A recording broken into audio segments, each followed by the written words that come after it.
ഭാഗം 8. പിന്നെ എപ്പോഴോ അർബാബ് തട്ടി വിളിക്കുമ്പോഴാണ് ഞാൻ എഴുന്നേൽക്കുന്നത്.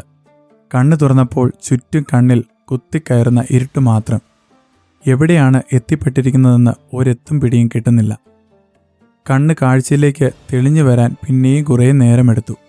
ഹക്കീം അപ്പോഴും യാതൊരു ബോധവുമില്ലാതെ ഉറക്കത്തിലായിരുന്നു. അർബാബ് ദേഷ്യത്തോടെ പിന്നെയും അഴിയിൽ തട്ടി ശബ്ദമുണ്ടാക്കി. ഹക്കീം പിടഞ്ഞെണീറ്റു. പുറത്തേക്കിറങ്ങാൻ അർബാബ് കൈ കാണിച്ചു.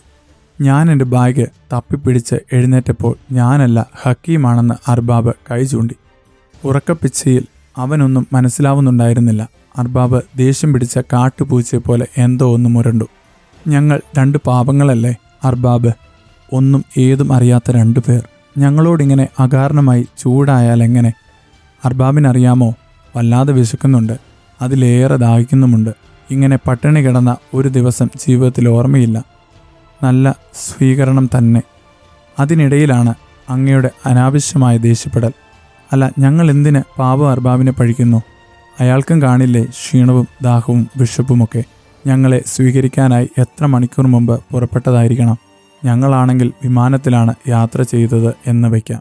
ഇത്രയും ദൂരം അങ്ങോട്ടും ഇങ്ങോട്ടും കൂടി ഈ 6 പഴഞ്ചൻ വണ്ടി ഓടിച്ചതിൻ്റെ ക്ഷീണം വേറെയും കാണും. വിമാനത്തിലും വണ്ടിയിലുമായി ഞങ്ങൾ കുറേയൊക്കെ ഉറങ്ങുകയെങ്കിലും ചെയ്തു. അർബാബോ അതുപോലുമില്ല. ഞങ്ങളെ ഒരിടത്ത് ആക്കിയിട്ട് വേണമായിരിക്കും അർബാബിന് ഒരു തുള്ളി വെള്ളം കുടിക്കാൻ, ഇത്തിരി ആഹാരം കഴിക്കാൻ, ഒന്ന് നടുനിവർത്താൻ. ദേഷ്യപ്പെട്ടോളൂ അർബാബ്, ആവശ്യത്തിന് ദേഷ്യപ്പെട്ടോളൂ. വണ്ടി നിർത്തിയത് അറിയുക പോലും ചെയ്യാതെ ഉറങ്ങിപ്പോയതിന് ഞങ്ങൾ തന്നെയാണ് കുറ്റക്കാർ. ഹക്കീം ബാഗിൻ തൂക്കി പുറത്തേക്ക് ചാടി. തികച്ചും ഒരു വെളിം പ്രദേശത്താണ് ഞങ്ങൾ എത്തിപ്പെട്ടിരിക്കുന്നത് എന്നാണ് എനിക്ക് തോന്നിയത്. കാഴ്ചവട്ടത്തെങ്ങും ഒരു കെട്ടിടമോ വൃക്ഷമോ കാണുന്നില്ല. അങ്ങ് ദൂരെ ഇരുണ്ട ആകാശത്തിൽ വരച്ച ഒരു ഭൂപടം പോലെ ഒരു കുന്നിൻ ചെരുവോ പാറക്കെട്ടോ എന്തോ ഒന്ന് കാണാം. എൻ്റെ പടച്ചോനെ, എവിടെയാണ് ഞാൻ എത്തിപ്പെട്ടിരിക്കുന്നത് എന്നൊരു നിലവിളി എൻ്റെ നെഞ്ചിൽ കലങ്ങി. അർബാബ് ഇരുട്ടത്തെ ചിരപരിചിതനെപ്പോലെ മുന്നിൽ നടന്നു. മടിച്ച് ഹക്കീം ബാഗിൻ തൂക്കി അർബാബിനെ പിന്തുടർന്നു. ഷെടാ, ഞാനും ഹക്കീമും ഒരു കമ്പനിയിലേക്കല്ലേ വന്നത്? ഞങ്ങൾ ഒന്നിച്ചല്ലേ കഴിയേണ്ടതും ജോലി ചെയ്യേണ്ടതും? പിന്നെന്തിനാണ് അർബാബ് അവനെ ഈ ഇരുട്ടത്ത് ഇറക്കിയത്? എന്നെ എന്തിനാണ് ഈ വണ്ടിയിൽ തന്നെ ഇരുത്തിയിരിക്കുന്നത്? ഈ രാത്രിയിൽ അവനെ എങ്ങോട്ട് കൊണ്ടുപോകുന്നു? പടച്ചോനെ, അവൻ്റെ ഉമ്മ എന്നെ ഏൽപ്പിച്ചാണ് വിട്ടിരിക്കുന്നത്. അർബാബോ, എൻ്റെ കശ്മല, നീ ആ പാവം പിടിച്ചവനെ എങ്ങോട്ട് കൊണ്ടുപോകുന്നു? രണ്ടും കൽപ്പിച്ച് ഞാൻ വണ്ടിയിൽ നിന്ന് ചാടിയിറങ്ങി ബാഗെടുത്തു. പിന്നെ അർബാബിൻ്റെയും ഹക്കീമിൻ്റെയും പിന്നാലെ ഓടിച്ചെന്നു. അർബാബ് ഒന്ന് തിരിഞ്ഞു നോക്കി. അയാളുടെ കണ്ണുകൾ ആ രാത്രിയിൽ ദേഷ്യം കൊണ്ട് ചുവന്നിരിക്കുന്നത് ഞാൻ കണ്ടു. ഞാൻ മലയാളത്തിൽ എന്തൊക്കെയോ ചോദിച്ചു. ആംഗ്യം കൊണ്ടും ദേഷ്യം കൊണ്ടും അയാൾ എന്നെ വണ്ടിയിലേക്ക് തിരിച്ചോടിക്കാൻ ശ്രമിച്ചു. ഞാൻ പോകുന്നില്ലെന്ന് കണ്ടപ്പോൾ അയാൾ അരയിൽ നിന്ന് ബെൽറ്റൂരി ആകാശത്തിൽ ഒരു ചുഴറ്റി. അതിൻ്റെ രക്തമിറ്റുന്ന ശീൽക്കാരം പേടിപ്പെടുത്തുന്നതായിരുന്നു. മടിച്ച് ഞാൻ വണ്ടിയിലേക്ക് മടങ്ങിപ്പോന്നു. ഏത് കൂരിരുട്ടിലും വെളിംപ്രദേശത്തിന് ഒരു വെളിച്ചമുണ്ട്. ആകാശത്തിലും ഭൂമിയുടെ അങ്ങേക്കോണിലും എവിടെയൊക്കെയോ തട്ടി ബാക്കിയാവുന്ന ഒരു വെളിച്ചക്കീറ്. ആ വെളിച്ചത്തിലേക്ക് കണ്ണ് തെളിഞ്ഞു വന്നപ്പോൾ എനിക്ക് കാഴ്ച കുറെ കൂടി ദൂരത്തേക്ക് കാണാമെന്നായി. കമ്പിവേലി കൊണ്ട് മറച്ച ഒരു ചുറ്റുവളപ്പിൻ്റെ ഇരുമ്പ് ഗേറ്റിന് മുന്നിലാണ് അർബാബ് ചെന്ന് നിന്നത്. നീളൻ കുപ്പായത്തിൻ്റെ പോക്കറ്റിൽ നിന്നും ഒരു താക്കോൽ തപ്പിയെടുത്ത് താഴെ തുറന്ന് ഹക്കീമിനെയും കൊണ്ട് അകത്തേക്ക് പോകുന്നത് കണ്ടു. അകത്തെ കാഴ്ചകൾ എന്താണെന്നറിയാൻ എനിക്ക് അതിയായ ആകാംക്ഷ ഉണ്ടായിരുന്നെങ്കിലും അതിനും മാത്രം വെളിച്ചം ആകാശത്തിനില്ലായിരുന്നു.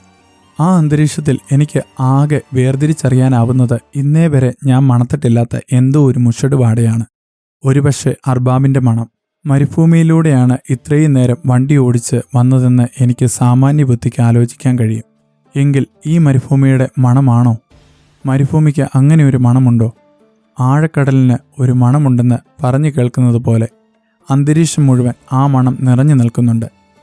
വണ്ടി നിർത്തിയതു മുതൽ ഞാനത് ശ്രദ്ധിക്കുന്നുണ്ട്.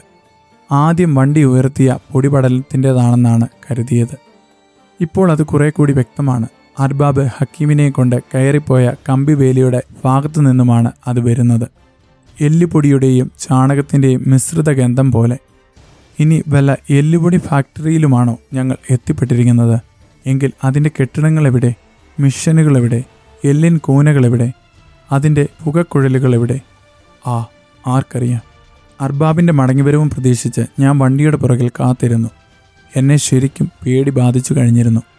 എന്തോ അപകടത്തിലേക്കാണ് ഞാൻ വന്നു കയറിയിരിക്കുന്നതെന്ന് ഒരു തോന്നൽ. ഹക്കീം അർബാബിൻ്റെ തടവറയിൽ ആയതുപോലെ.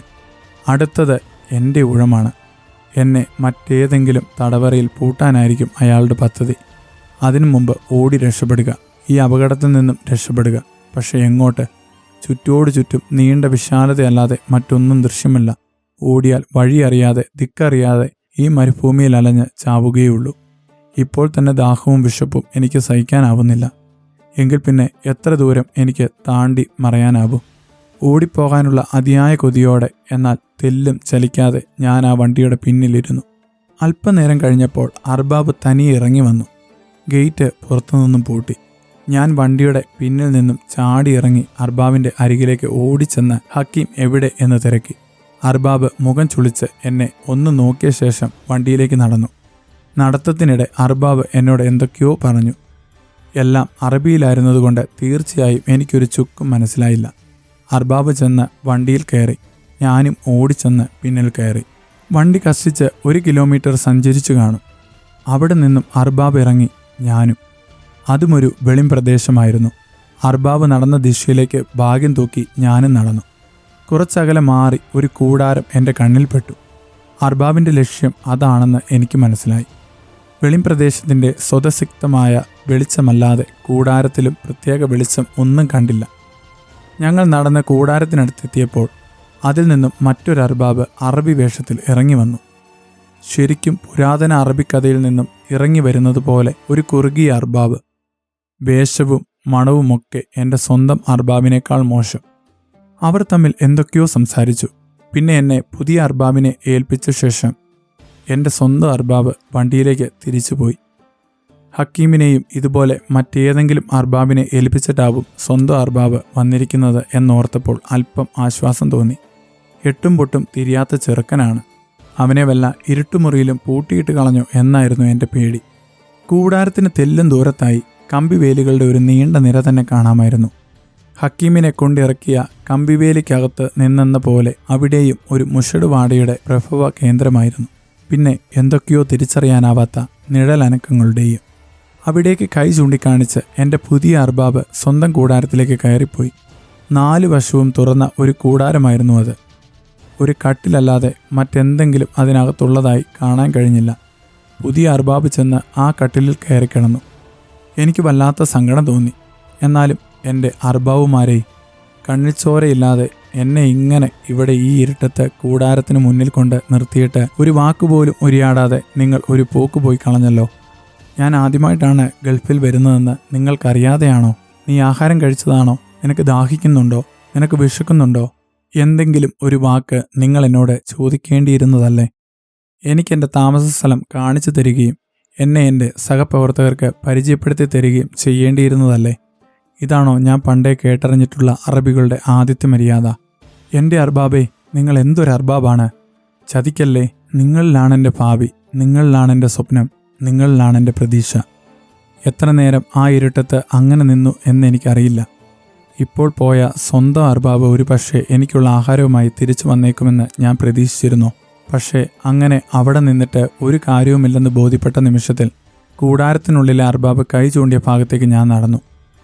എൻ്റെ താമസ സ്ഥലം അവിടെ എവിടെയെങ്കിലും ആയിരിക്കും.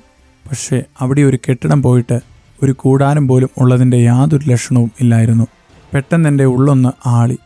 എൻ്റെ സ്വന്തം അർബാബ് കിടക്കുന്നത് മരുഭൂമിക്ക് നടുവിൽ ഇങ്ങനെ 4 വശവും തുറന്ന ഒരു കൂടാരത്തിനുള്ളിലാണെങ്കിൽ എവിടെയാവും എൻ്റെ കിടപ്പ്?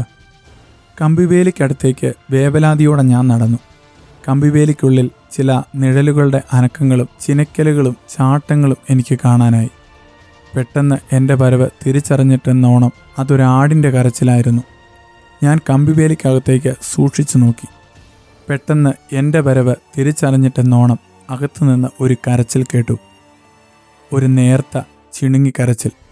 അതൊരു ആടിൻ്റെ കരച്ചിലായിരുന്നു. ഞാൻ കമ്പിവേലിക്കകത്തേക്ക് സൂക്ഷിച്ചു നോക്കി. ആടുകൾ, 100 കണക്കിന് ആടുകൾ, കടലുപോലെ ഇളകി മറിയുന്ന ആടുകളുടെ ഒരു നീണ്ട നിര.